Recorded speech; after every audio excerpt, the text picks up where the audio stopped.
नमस्कार, मैं चितरंजन कुमार और आप देख रहे हैं सीटीओ न्यूज। देखिए, बिहार के औरंगाबाद में राज्य सरकार और केंद्र सरकार के द्वारा संचालित योजनाओं को सही तरीके से संचालित कराने को लेकर औरंगाबाद के जिला अधिकारी श्रीकांत शास्त्री दृढ़ संकल्पित हैं।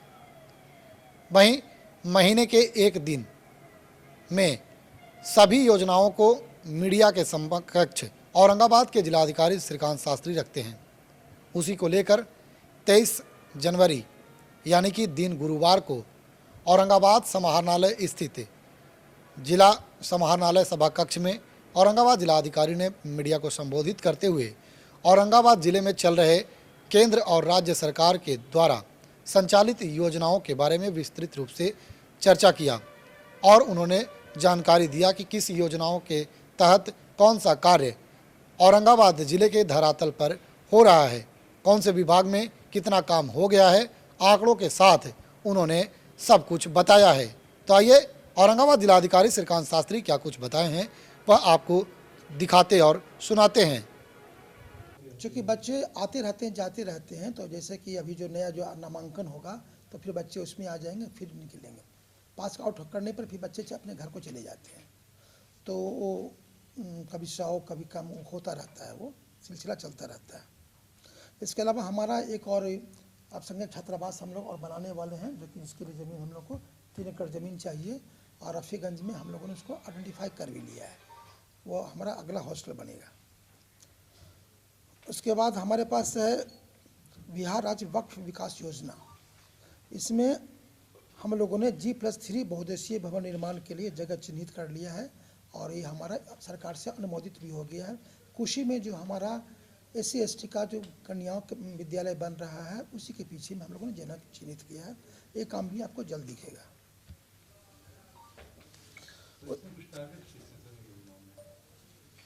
विशेष आपको हमारी जो ऑफिसर हैं वो बताएंगे। मुख्यमंत्री विद्यार्थी प्रोत्साहन योजना में हमारे पास टोटल 794 बच्चों के लिए आया था हमारे पास पैसा, जिसमें हम लोगों ने 622 को लाभान्वित किया है और देश को लाभान्वित करने की प्रक्रिया जो है वो चल रही है। टिल फेब तक हम लोग इसको लाभान्वित कर लेंगे और 100% अचीव कर लेंगे। और मुख्यमंत्री अल्पसंख्यक विद्यार्थी प्रोत्साहन योजना जो मौलवी और फौकानिया के लिए है, उसके लिए हमारे पास 333 बच्चों का आया है आवंटन, जिसमें से अब तक हम लोगों ने टिल डेट तक 115 स्टूडेंट्स को बेनिफिट दे दिया है और शेष की प्रक्रिया चल रही है। मुस्लिम परित्यक्ता योजना में हमारे पास कोई भी टारगेट एज सच नहीं होता है। हम लोग कैंपेन सर के मार्गदर्शन में करवाते हैं। जो हमको रिसीव होता है एप्लीकेशन, उसका हम प्रोसेस इनिशिएट करके उन्हें डायरेक्ट बेनिफिट दिलाते हैं। बच्चों के लिए भी कोई फिक्स टारगेट नहीं है हमारे पास। जैसे जैसे बच्चे आएंगे, जितने बच्चे फर्स्ट डिवीजन पास करेंगे उनको राशि मिलेगी।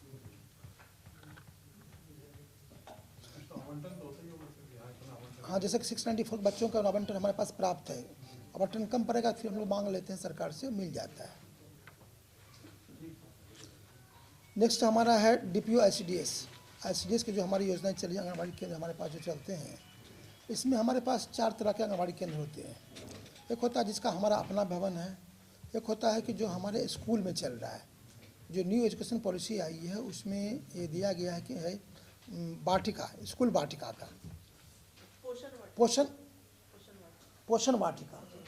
तो हमारा जो भी प्राइमरी स्कूल है उसी में हम लोगों ने एक कक्ष निर्धारित किया है अपने जो प्री स्कूल के बच्चे, हमारे आंगनबाड़ी के उनके बच्चे, उनके लिए। तो काफ़ी स्कूलों में वो उनको अकोमोडेट हम लोगों ने कर लिया। धीरे धीरे प्रयास है कि उसी कैंपस में हम लोग उनको शिफ्ट करेंगे। जितना समय हो पाया अभी हम लोगों ने कर लिया है।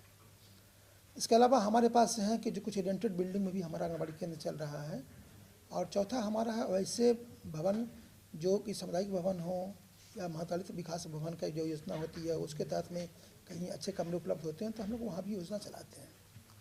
हम लोग का प्रयास होता है कि प्रत्येक बच्चों को अच्छी शिक्षा मिल जाए। हम लोगों ने अभी SCA के माध्यम से हम लोगों ने कुछ स्कूलों में आंगनबाड़ी केंद्रों को चिन्हित भी किया है।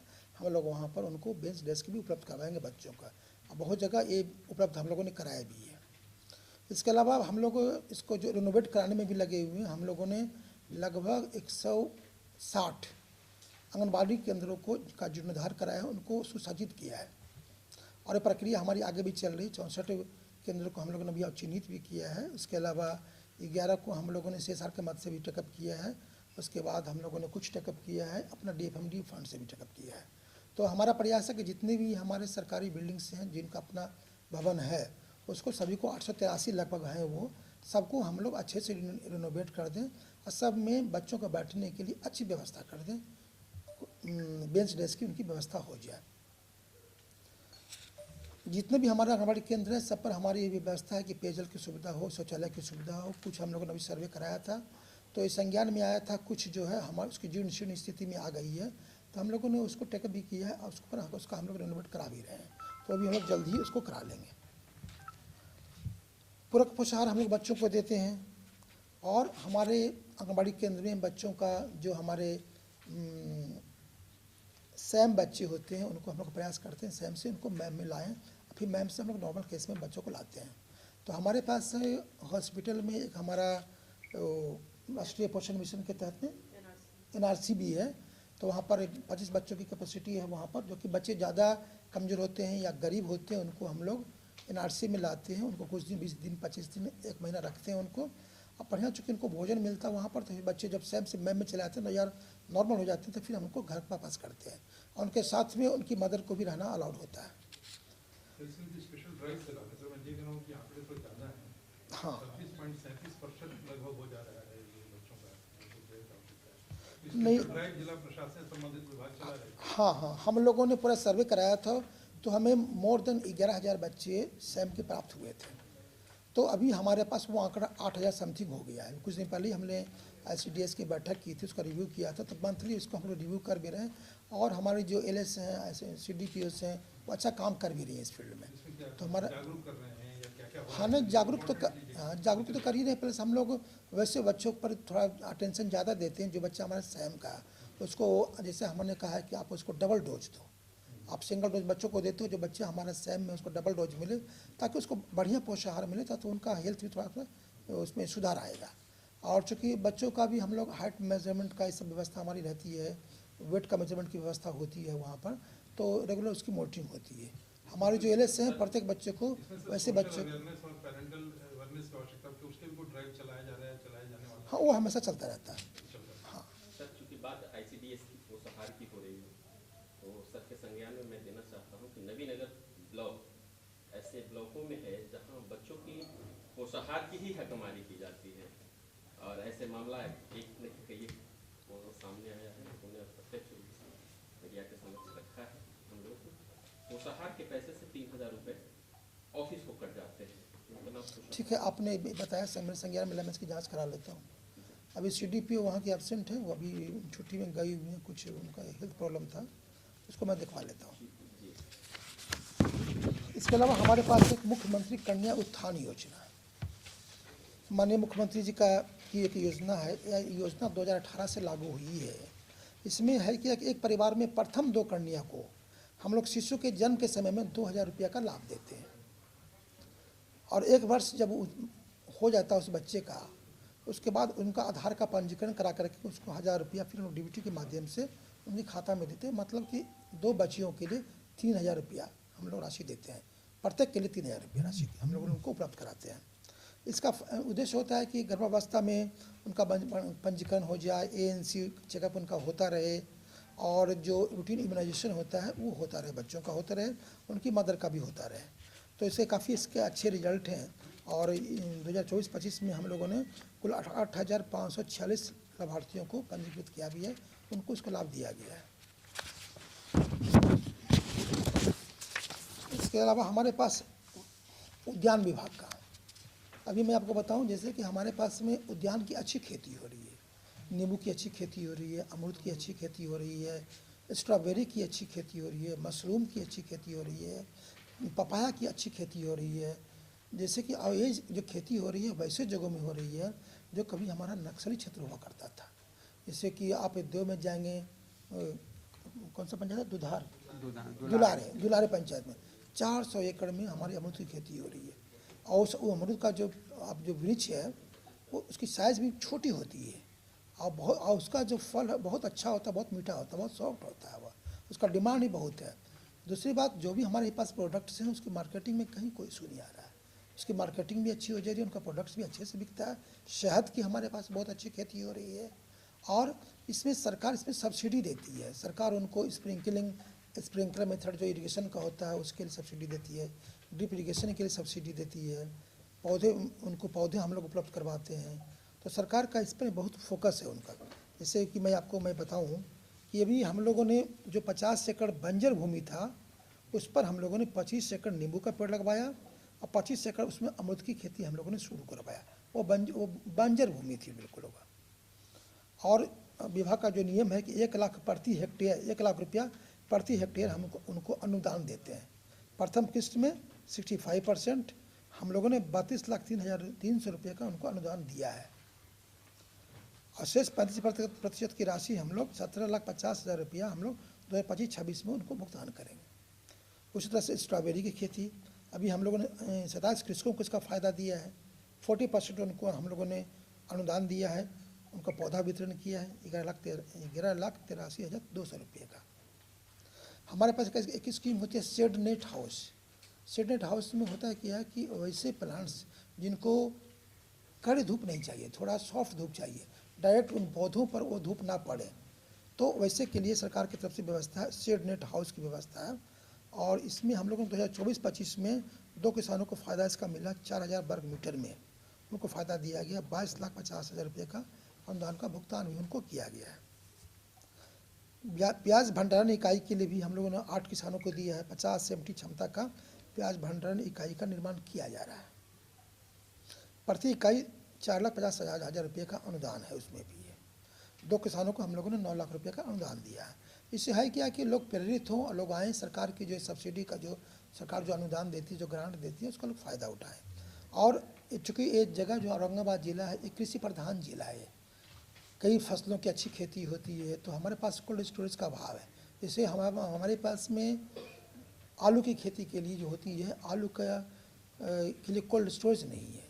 तो मैं चाहूँगा कि आपके माध्यम से लोग इसके लिए भी आगे बढ़ें और सरकार की इसमें अच्छी ग्रांट मिल जाती है। उसके अलावा है हमारे पास में झोपड़ी में मशरूम खेती, उसमें भी हम लोगों ने बेरोजगारों को प्रशिक्षित कर 208 किसानों को भी इसका फ़ायदा हम लोगों ने दिया है। 19,530 मशरूम किट भी हम लोगों ने वितरित किया है। सब्जी विकास योजना हमारे पास में 2024-25 में हम लोगों ने रबी मौसम में विदेशी प्रभेद के ब्रोकली जानते हैं कि बहुत पौष्टिक होता है, इसकी भी खेती हम लोग करा रहे हैं। 17,500, शिमला मिर्च 10,000, टमाटर 16,618, बंदा गोभी 7,000, फूल गोभी 2,000, कुल 53,118 पौधा का हम लोग के लिए हम लोगों ने 75% अनुदान दिया है। तो इस सरकार, हाँ जी, नहीं, इसमें सरकार इसमें अनुदान देती है, लेकिन इसके लिए किसानों को आगे आना पड़ेगा, एंटरप्रेन्योर्स को आगे आना पड़ेगा, तभी हम लोग यहाँ पर कोल्ड स्टोरेज लगा पाएंगे। केसीसी का हो रहा था कि अभी जो सब्जी उत्पादक उनको भी केसीसी का लाभ दिया क्या औरंगाबाद में शुरू हो गया था? बताइए। बागवानी से जुड़े किसानों को या सब्जी उत्पादन करने वाले किसानों को भी था, बिहार सरकार की स्कीम है, उनको भी केसीसी का लाभ दिया जाएगा, तो यहाँ ये शुरुआत हो गई है? जी, केसीसी में हम लोग सभी ब्लॉक से आवेदन क्रिएट करवा रहे हैं और बैंक को हम लोग भेज रहे हैं। बैंक इसमें करते हैं हम लोग, जब टास्क फोर्स की जो बैठक होती है उसमें बैंक को कहते हैं कि जो केसीसी का आवेदन गया है आपके पास उसको डिस्पोजल कीजिए। ये लोग डिस्पर्स नहीं करते हैं, आवेदन रख लेते हैं और डिस्पर्स के लिए दिक्कत करते हैं, जो कि सर के अध्ययन से जो बैठक होती है, LDM की बैठक होती है, उसमें हम लोग स्पष्ट आ देते हैं कि आवेदन मत रखिए, डिस्पर्स कीजिए। उसको डिस्पर्स करने से ही किसान को मिलेंगे। प्लस इसमें प्रधानमंत्री किसान सम्मान निधि योजना का जो कृषक है तो पहचान है कि उनको जब लाभ मिल रहा है PM किसान का, तो ऑलरेडी वो किसान है, तो उनको आपको किसी पहचान की ज़रूरत ही नहीं है। और उनके अकाउंट में हम लोग एक है में 6,000 रुपये प्रति वर्ष का मतलब कि देते हैं 3 किस्त में 2,000 का, तो उनको किसान को पहचान की जरूरत। तो केसीसी का लाभ वैसे किसान को एकदम अनिवार्य रूप से देना है जो PM किसान का लाभ ले रहे हैं। जी, तो बागवानी से जुड़े लोगों का आप लोग प्रोसेस? जी सर, निश्चित। हम लोग अब कृषि विभाग की की यूरिया हमारे पास अभी उपलब्ध है 6,500 मेट्रिक टन अपने पास उपलब्ध था कुछ दिन पहले। अभी भी 2,822 टन हमारे पास उपलब्ध है। बताएं कहाँ पर समस्या है, हम लोग उसको दिखाते हैं, जांच करवा रहे हैं। इसमें हम ये बताना चाहते हैं कि जो आप ही आपको बैलेंस हम लोग को दे भी देंगे, यूरिया का कहीं कोई दिक्कत नहीं है। यूरिया का रैक जैसे इफ़को का जानते ही आप लोग, इफ़को सरकारी हो जाती है, तो इफ़को का भी रैक 1-2 दिन में लगने वाला है। क्रिप्को का रैक लग चुका है और एनएफएल ने 1 मिनट अगर खाद उपलब्ध है जी तो दुकान पे मिलना चाहिए ना। 100% तो आपके मिलेगा द्वारा कोई दुकान का इधर निरीक्षण किया गया है कि खाद जी। हम मसाला वाला? उसके लिए धावा दल प्रभारी का गठन है। वहाँ पे इस खाद दुकान में 2 दिन में आप एग्रीकल्चर निरीक्षण हुआ, बता दीजिए। एग्रीकल्चर कोऑर्डिनेटर ऑलरेडी सभी दुकान पे प्रतिनियुक्त किए गए हैं। किसान सलाहकार भी प्रतिनियुक्त है। और जहाँ पे हम लोग को शिकायत मिलती है, हम लोग खुद ही वहाँ पे धावा दल का गठन करके खुद भी जाते हैं। अगर कहीं ऐसी बात होती है तो हमें संज्ञान में दीजिए, आज या कल में उसको हम लोग निरीक्षण कर लेंगे। जैसे कुछ दिन पहले जब हमारा रैक आया था, उसमें हमारे पास यूरिया की और डीएपी की बहुत किल्लत थी। तो हम जैसे ही हमारे पास रैक आया, जैसे ही डिस्ट्रीब्यूटर्स के पास, स्टॉकिस्ट के पास में गया, हम लोगों ने सभी जगह मजिस्ट्रेट लगा दिया और उसके अच्छे परिणाम निकले। और कहीं से मुझे कोई शिकायत नहीं मिली कि सर हमको नहीं मिल रहा यूरिया और डीएपी। हाँ, हम लोगों ने टोल फ्री नंबर भी जारी किया था आपके माध्यम से, उसमें कहीं कोई शिकायत नहीं मिली। आपने संज्ञान में लाया तो उसको हम लोग देख लेते हैं, लेकिन यूरिया और डीएपी में कहीं कोई इशू नहीं आएगा। हम लोग अभी जो फसल की कृषि विभाग की बात करें तो इस बार हमारे पास में धान की बहुत अच्छी खेती हुई थी और 11 लाख टन मेट्रिक टन धान का पैदा हुआ है इस बार। इससे धान की अधिप्राप्ति भी हमारी अभी अच्छी चल रही है। और इस बार रबी का भी आच्छादन हमारे पास काफ़ी अच्छा हुआ है। उसमें रबी की जो बुआई हुई, इसमें गेहूं की बुआई 98,373 हेक्टेयर, दलहन तेलहन एवं अन्य फसल हमारा है 70,000 हेक्टेयर में बुआई की गई है। और इसको मैं बताऊं आपको कि हमारा जो बीज वितरण निगम है, उसके माध्यम से हम लोगों ने लोगों को, किसानों को बीज वितरित किया है और उसमें काफ़ी सब्सिडी मिल जाती है उनको। और वो जो बीज होते हैं हमारा बहुत उन्नत किस्म का है, उसका बहुत डिमांड है। डिटेल्स में आप बता दीजिए जरा, कितना किसानों को आपने क्या दिया है? जी सर, इस बार अभी बीज वितरण जो हम लोग किए हैं डिस्ट्रिक्ट वाइज, आपको ब्लॉक वाइज बता रहे हैं कि 73,628 फार्मर को हम लोग इस बार लाभ दिए हैं। उसमें से कुल हमने कि ये 23,746 कुंटल है आपको बीज वितरण किया गया है किसानों को बीज। इसमें किसान इस बार बहुत ज़्यादा लोग लाभ इसलिए ले रहे थे कि इसमें हम लोग का 80% तक सब्सिडी था। दलहन हो या तेलहन हो, सभी जैसे हम लोग सीरियल बोलते हैं उसको, उसमें सब्सिडी दिया गया, जिसके कारण किसान को है कि सब्सिडी ज़्यादा था तो हमने उसको लघु और सीमांत किसान को प्राथमिकता बेसिस पर दिया था।